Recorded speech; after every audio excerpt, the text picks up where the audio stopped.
The Negev occupies 65% of all the land in Israel, but only 6.5% of the population of the country live here. And there isn't any place left to move. Where do you want Jews to go? Tel Aviv? The Dan region? It's packed. There isn't any place else to go. The future of Israel is in the Negev. It was a wilderness, except for a few tin huts, a desert, maybe a tree far off on the horizon. That's what was here. This is our town. We won't switch Ofakim for any place. We grew up here, and that's it. To David Ben-Gurion, the Negev desert development town of Ofakim should have been a flower planted in the desert. As Israel celebrates her 40th birthday, that flower has yet to bloom. The Negev, 125 kilometers wide, 250 kilometers long, 12,000 square kilometers, where once camels clomped along on hot sands, where Bedouin wander picking what few sticks they could find. And in the Negev is Ofakim. Originally a tent camp, Ofakim became a temporary home to thousands of new immigrants, fresh from their native lands, mostly from Morocco and North Africa. The tent camp became a village, and the village a town. Instant housing went up, almost overnight, to meet the needs. In 1955, 7 years after statehood, the population of Ofakim was just 14 families. Some of the people who eventually settled in Ofakim fought in the War of Independence. Then they and their sons fought in the 1956 Sinai campaign, then the Six-Day War, the Yom Kippur War, Israel's action in Lebanon. Since the establishment of Ofakim, many sons of Ofakim have died fighting for their country. Over the years, Israel's famous leaders have visited Ofakim, the late Finance Minister Pinchas Sapir, then President Ephraim Katzir, a younger Shimon Peres, and Golda Meir. Today, Ofakim is nearly a city with a population of 14,000, mostly of Moroccan origin. They retain their own cultural habits and traditions, like here at the annual Mamouna celebration, a Moroccan Jewish holiday commemorating the day after Passover. Nearly 2,000 South Africans turned out as guests of Ofakim for this fete. These Ofakim residents are a proud, able people who are an integral part of Israel. Just give them the chance and see what they can do. But getting that chance has been the problem. The apartment buildings put up to absorb the massive immigration to Ofakim and places like it turned shabby, deteriorated, were in need of either demolition or renovation. One of the basic problems has been jobs, industry, a way to make a living. That's why Project Renewal stepped in with a novel approach of how to bring Ben-Gurion's vision to reality. Project Renewal is the joint Israel government-Jewish agency plan to renovate and rehabilitate 92 towns and neighborhoods in Israel. South Africa's Jewish community has been twinned with two communities, the Bukharan Quarter in Jerusalem and Ofakim in the Negev, in a successful, pace-setting partnership that has changed these neighborhoods into something to be proud of. The Jewish community of South Africa was approached by the Israel government and Keren HaYesod to become involved with Ofakim as its twinned community. South Africa's representative for Project Renewal, Mickey Bloomberg. Well, there are many aims. One of the important things is to supervise every cent that gets spent in Ofakim. That's one of the major aims of the advisory board, is to make sure that the budget is spent and expended properly. One of the impacts of Project Renewal and the involvement of the South African Advisory Board is to bring pressure at different levels. The one level is the City Council, to bring pressure on them to correct what has been neglected over the years, to improve the services and make it a better place to live in. The other level is to make citizens of Ofakim do things for themselves. And one of the most important aims is to see that a young modern leadership evolves in Ofakim. The Project Renewal Advisory Board supervises every shekel spent in Ofakim. IUA Project Renewal Advisory Board Chairman Isaac Jock. Well, we hope that in time the young people born in the town will continue to remain there and will establish their families there, enjoying the benefits of a town with a good infrastructure, with good schooling, good sports facilities, and a pleasant atmosphere. What would Ophakim have become without the South African Jewish community's involvement? I think it would have continued to decline. Slowly and gradually, the younger people would have left for the center of the country. The older people would have remained. And the town would have slowly degenerated. The IUA helped change all that through innovative project renewal. The big pace-setting hit was providing a prize-winning English language resource centre, where youngsters received a chance to learn a foreign language in a first-class environment. Recently, a second centre was opened. There are plans for others in mathematics and Hebrew literature. Her name is Hila. Good morning, Hila. How are you today?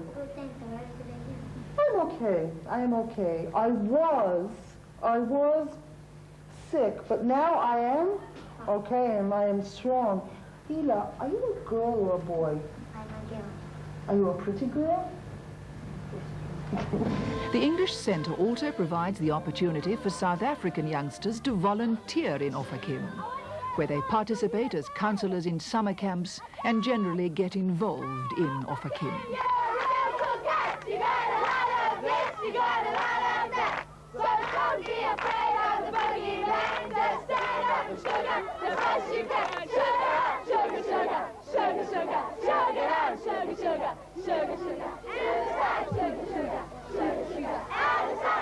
We've come here and we formed a strong connection with the children. I don't know, just the children are very special here. They're very warm and they're very loving and they open up completely. They're very spontaneous. And so it makes it even more special, and they give a lot to us. We don't have to put so much effort that they don't give. They give a lot. South African involvement has meant pace-setting in job retraining. It means providing scholarships to young men and women who want to learn a trade, get a job, support a family, and stay in Ophakim. Over 200 people have received scholarships to study in vocational training centres and universities.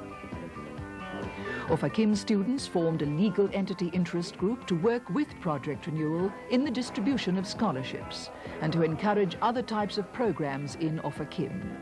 They met the visiting young leadership group at the Project Renewal built Women's Club, built through South African funding. Future Ophakim leaders like David Swissa, father of 5, who received South African Jewish assistance to learn a profession. Project Renewal has meant pace-setting. The educational system of Ophakim had to be revamped. Project Renewal's answer, a model cross-stream exchange program between the children of Ophakim and of the neighboring Moshavim and Kibbutzim. How does it work? Ophakim youngsters are bused to the regional school, whose administration wants to take advantage of the innovative South African Project Renewal programs. Like office management, bookkeeping, secretarial skills, all geared to providing these young Israelis with a bright future. Practical courses in auto repairs and general theory of mechanical and technological training are part of the new educational emphasis provided by Project Renewal. This pace-setting pilot project allows the Moshav and Kibbutz kids to really benefit by sharing the advanced technological equipment Ophakim has received through the involvement of the South African Jewish community. There are courses in practical electrical skills, as well as in the field of electronics and computer science.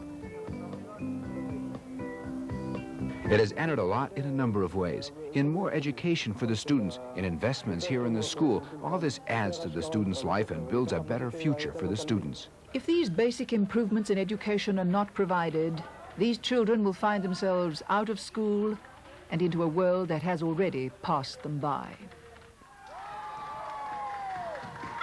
Project Renewal in Ophakim means a South African-sponsored youth centre, a positive framework for after-school activities.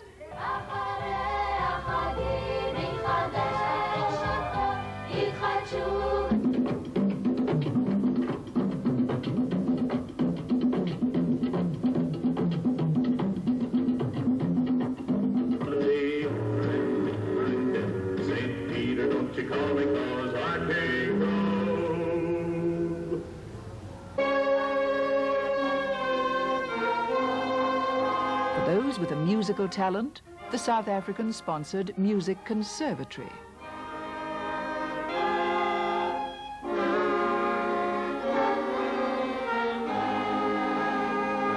As well as an arts and crafts centre. What did young leadership member Robin Gilman think of what she had seen? I'm totally impressed. It's unbelievable what you're doing. It's great.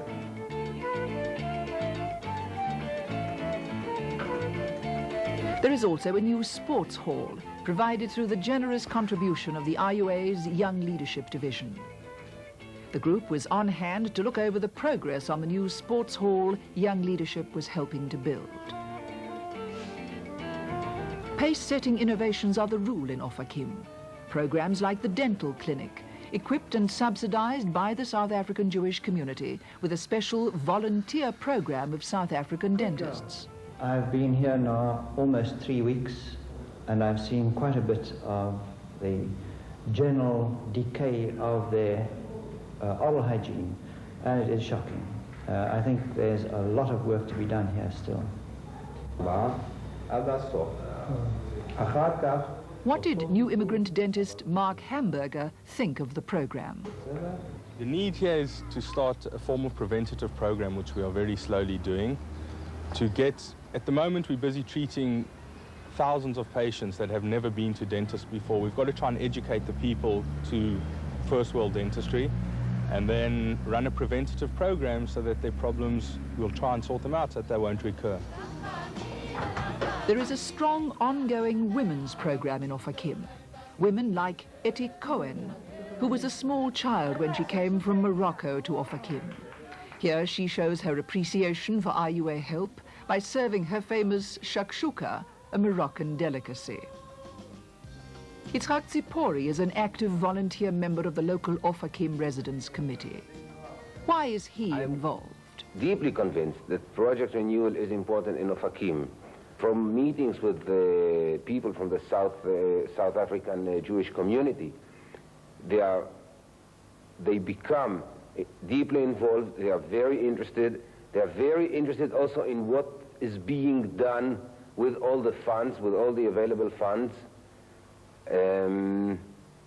They care. They care. Project renewal means caring. Caring for children who need a place after school, but you can rebuild old apartments so that they look like new. Give the kids everything they need for a modern education, provide culture and sporting facilities, but if their parents can't earn a living, poverty and despair are still the final result.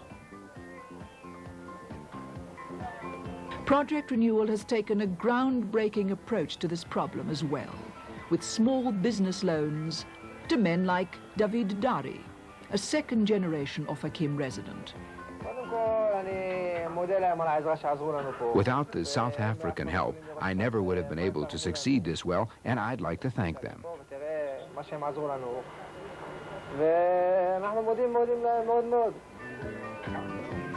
This idea is new for Israel.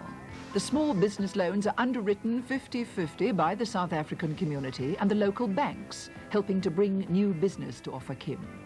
Businesses are helped to buy new equipment to help them grow, or to expand a growing concern, thus employing even more Opkim residents. All of this is strictly supervised by a select group of people, an industrial development expert, the municipality, and of course, South Africa's Project Renewal representative.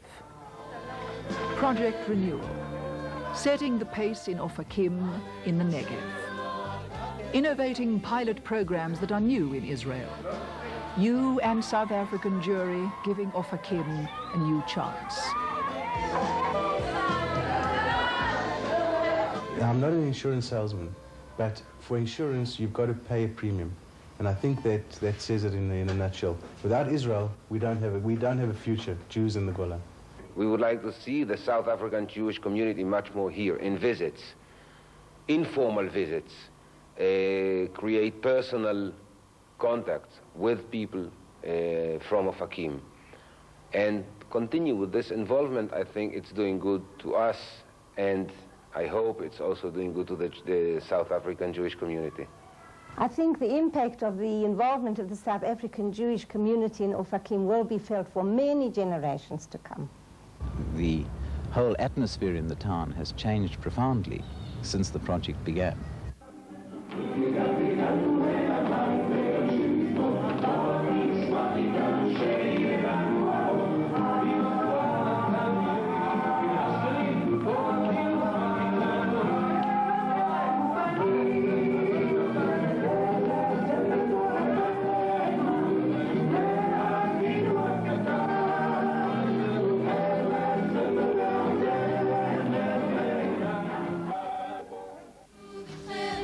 ושלום עליכם ועלינו על כולנו, ושוב איתכם ושוב איתכם, אנחנו שלכם בכל השירים שלנו, ושוב איתכם ושוב איתכם, ושלום עליכם ועלינו על כולנו, ושוב איתכם.